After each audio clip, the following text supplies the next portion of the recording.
My wife used to buy sportswear for a chain of 132 department stores. Her buying offices were in Boston, her market was Midtown Manhattan, but even 30 years ago, all of the manufacturing was done in Asia. What must it have been like to track your supply chain in the days before the internet? She could fax orders to China. She could call Abe in New York and say, Abe, where are those 800 dozen red sweaters that I needed? Because they printed up the Sunday newspaper sales circular weeks in advance. There weren't good ways to track the global supply chain. And now if you look at dead malls all around the country, some of those empty spaces are because only a few companies figured out how to do modern logistics right. I'm Professor Mark Hinders, William & Mary Applied Science Department. I'm here at the William & Mary Hall parking lot at William & Mary, where for some reason there's a bunch of shipping containers in the parking lot. This one wasn't locked. It seems to have a bunch of surplus furniture in it. The other ones I think have construction materials in it for projects that are going on around campus.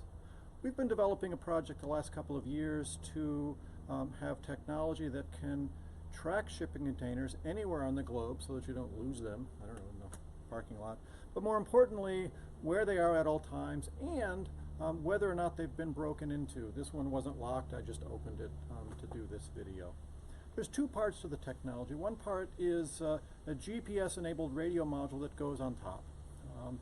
We call these mesh grid tag satellite tags. And each of these tags has GPS in it. They're about like this big. So each of them knows where it is. So if you put one of these on a shipping container, you can track the shipping container. And each of them also has a radio to communicate with the other tags in the group.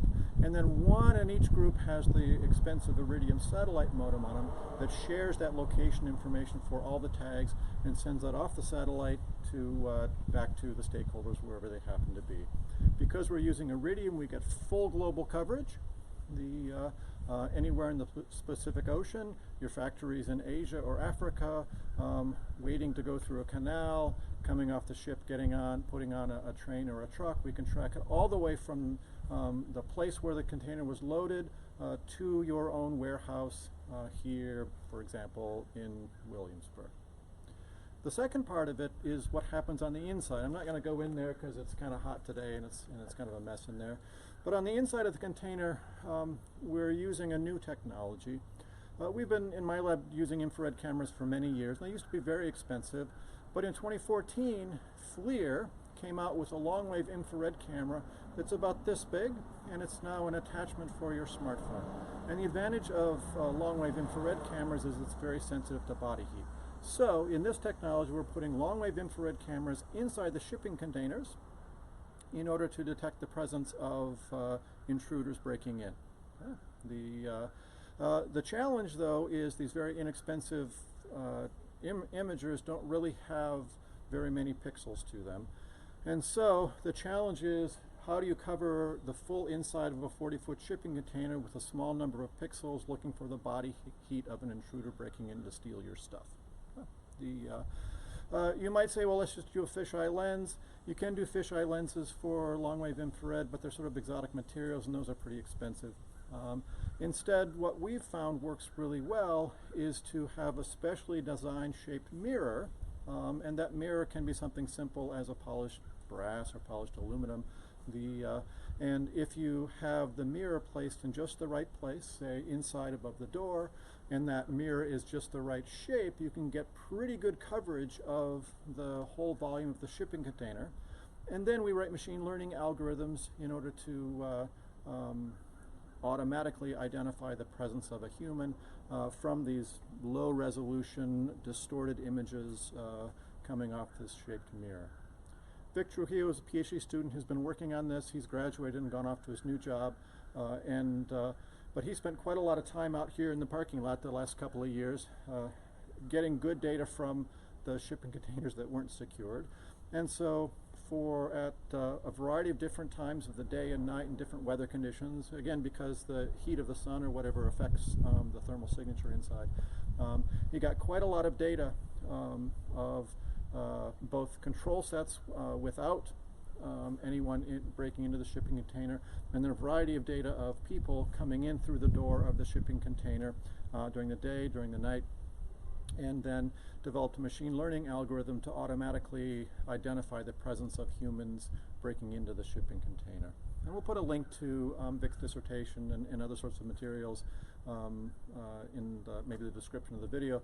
But the point is that we put the very inexpensive infrared camera with a specially shaped mirror strategically located inside the shipping container that gives us full coverage of the 40-foot volume with special emphasis on spending our limited number of pixels wisely in the places where the head and shoulders of the human are likely to show up as they're breaking in. We also take advantage of the new generation of very small, very capable low-power sensor hubs that take accelerometers and gyroscopes and temperature and pressure, humidity, and all these sorts of sensors and pack them in a tiny little thing that also has a fair amount of processing power right up against the sensor hub. These are called low-power sensor hubs. These are the things that make wearables and whatnot possible. And so we can keep track of a variety of other sorts of sensors, outputs, to complement what we can get out of the infrared to detect when someone is breaking into a shipping container. The other part of the project that's quite interesting is how do you get the information from the sensors on the inside of the shipping container to the outside of the shipping container. It turns out that one of the rules of shipping containers is you can't drill a hole through it and run a signal wire. And so what we do is we use a technique called LWIR ultrasonics to propagate the information from the inside of the shipping container to the outside of the shipping container. So the module that analyzes the sensor data and does the machine learning to make the call of whether there's an intruder or not. That also has in it a, say, 2 or 3 kilohertz ultrasound transducer that sends mechanical vibrations through the wall of the shipping container. Those are picked up by a transducer on the radio module on the outside of the shipping container. And because we're using LAM waves, which can follow even the corrugation of the shipping container wall, we don't have to very carefully register the inside and the outside modules, because that would be an added expense that would make this too difficult to use practically. So we use the ultrasound LAM wave communication path to get the information from the inside of the shipping container sensor module to the radio module on the outside of the shipping container. The outside modules share what they've learned, and then that information, the one with the satellite modem sends that information off the satellite back to the shipping containers. So whoever wants to know where their containers are and whether or not they've been broken into, they can do that from the safety of their own office, where it's certainly not as hot as standing in a shipping container in Virginia in the summer. I'm Professor Mark Hinders, Applied Science Department at William & Mary, as.wm.edu.